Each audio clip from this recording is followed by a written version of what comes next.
welcome back to my channel. My name is Maria. Thank you so much for joining me today. If you watch this video and you enjoy it, don't be shy, hit the like button, and please subscribe to my channel for any future videos on narcissistic abuse and narcissistic abuse recovery.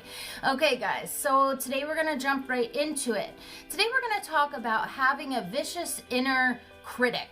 So what is an inner critic? Well, an inner critic is basically your subconscious mind that tells you really nasty negative things over and over and over again. So what are some of these things? This could be, I'm not good enough.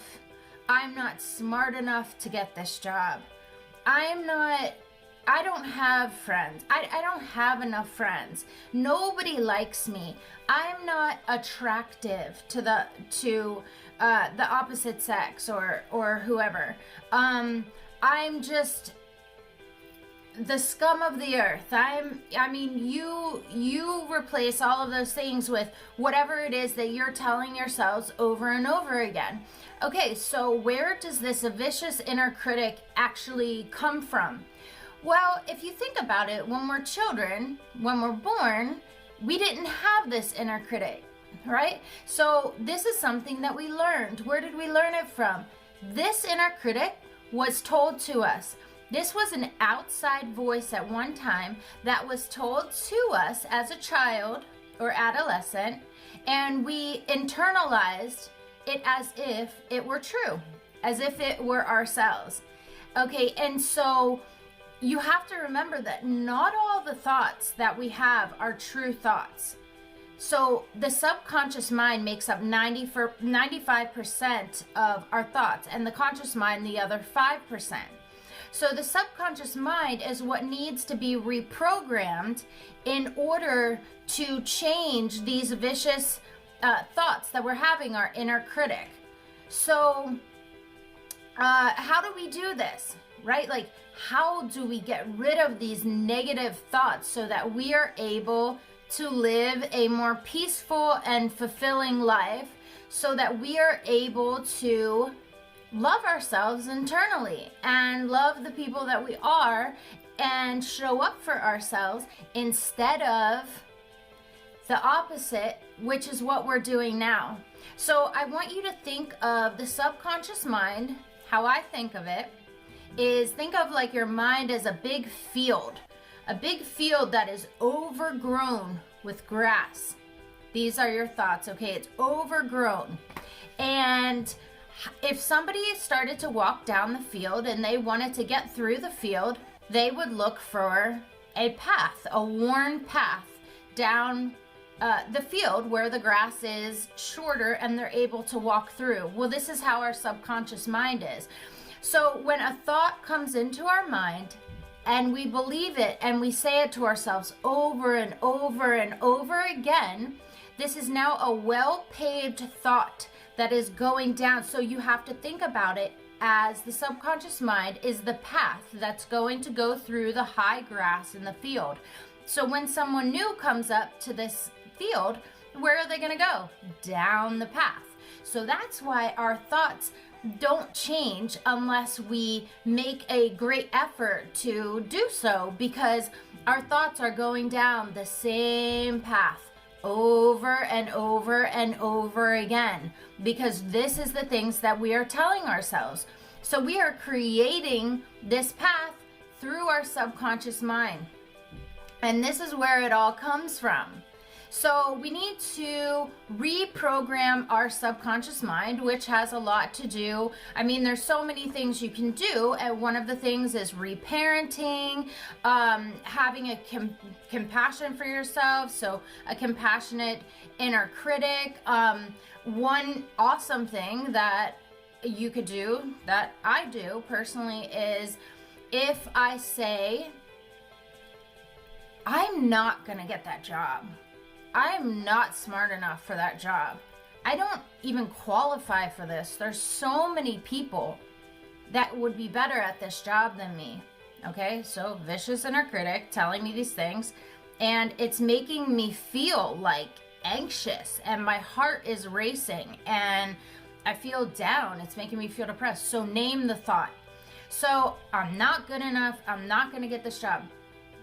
How is that making me feel? That's making me feel anxious. Why am I anxious? Because I'm telling myself I'm not good enough. Well, why am I telling myself I'm not good enough? Because someone told me that in my past, and I have internalized it as it is true, as if it were true. And that's where narcissistic abuse comes into play. Because remember, with narcissistic abuse, the narcissist believes that you are an extension of themselves. They don't like themselves inside. Narcissists don't like who they are, right? So you are an extension of who they are. So they need to make you feel as if you're not good enough. So this is an outside voice. So naming our thoughts really helps. So we know where these thoughts are coming from. That makes the disconnect from the thought from who we really are as individuals. So the thought is not true, and who we are as individuals is something completely different. We are smart enough. We are able to get that job. Anyone can do anything as long as they put their mind to it and put the work into it, right? And I truly believe that. So I'm sorry if I look down. I'm going to be looking at my notes for you. Okay, so this also causes self-sabotage. So what actually happens is when we start to change our thought process and our inner critic and our subconscious mind starts noticing that there is a change, we are starting to name our emotions, name our thought, figure out where our thoughts can't come from. We realize this is an outside voice. We now know that this is not truly who we are, and our thoughts are lying to us. Where our subconscious mind always wants to go down that path in the field, right? It always wants to go down. So now all of a sudden, you don't want it to go down that path. You want to make another path that's going to go in the other direction. So our mind, our subconscious mind is like a toddler. It's like a 3-year-old. So we need to be compassionate about the healing process in general. So we need to reteach our mind to pave another path through the field, right? So as we are trying to reprogram our subconscious mind and pave that new path, our conscious mind says, no, I am not comfortable with this. This is not what we do here. We don't tell ourselves good things about ourselves. We like to stay on the destructive path. And this is where self-sabotage comes into play. We know what it is we want to do, and it feels good to do that, to say good things to ourselves. But our mind is like, this isn't safe. This isn't where I always go. So we sabotage relationships, jobs, whatever it is, just so we can have our subconscious mind go down the thoughts of what is comfortable for ourselves, right? What we've always done. So that's where self-sabotage comes into play. So we have some tools that we can use to change this up. One of them is reparenting. So you can always say, once you're saying, these negative, vicious things to yourself, you could say, what did I wish the adult in my childhood would have done? What do I wish the adult in my childhood would have said to me when I was saying these things? What would my friends say if they heard me saying these things? If my friend was saying these things, what would I say to them?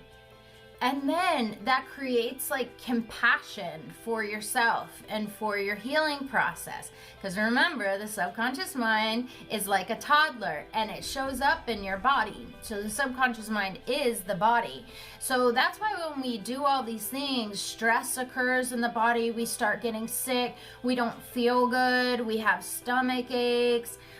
Because the subconscious mind is the body. It's all connected. We are all connected.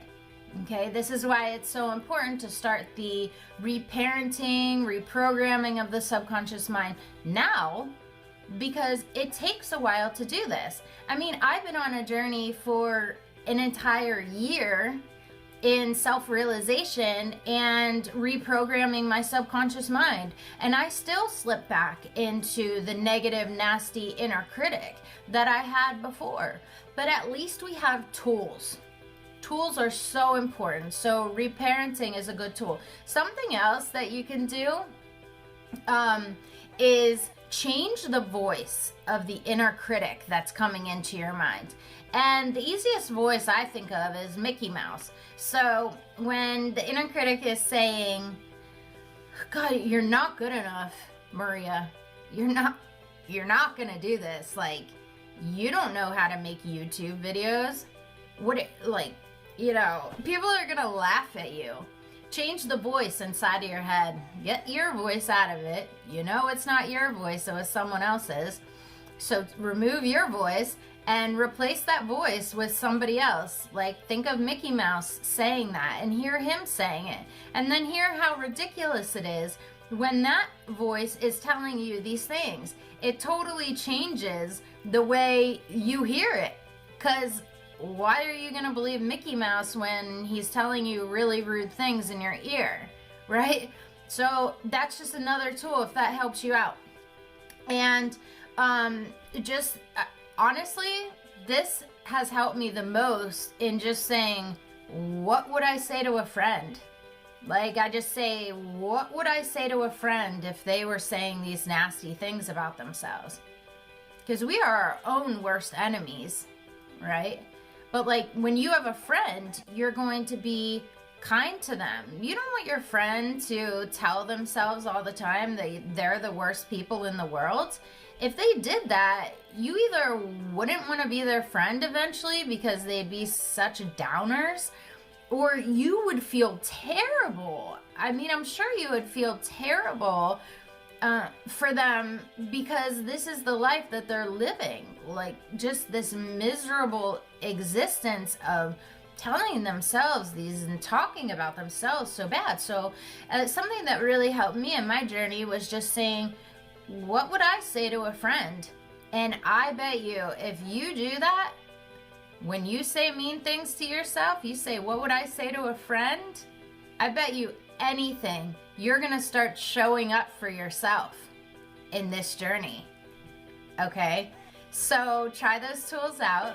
I hope you enjoy this video. I ask you that if you would like to see any future videos, anything you want to see or hear about or interested in, please leave it in the comments below. If you enjoyed this video, hit the like button and subscribe to my channel for any future videos on narcissistic abuse and, more importantly, narcissistic abuse recovery. Thank you guys so much. I hope you have an amazing day, and as always, I wish you all the love in the world.